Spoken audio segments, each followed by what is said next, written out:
Hello guys, ito naman ang motor kong tumirik dahil hindi pa napapaayos. Pinuha ko muna siya sa bahay ng nanay ko. Ngayon dito ako sa signal. Iuuwi ko muna siya dahil baka mabulok siya doon. Ulan, init. Hindi ko pa nakikita.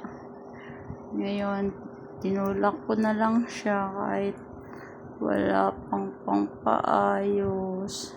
Ayan, ang init, diba? Negrang-negra na nga ako eh.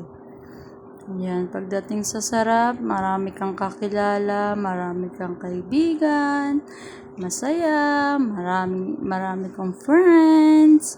Pero pagdating sa hirap, ayun, ikaw na lang mag-isa.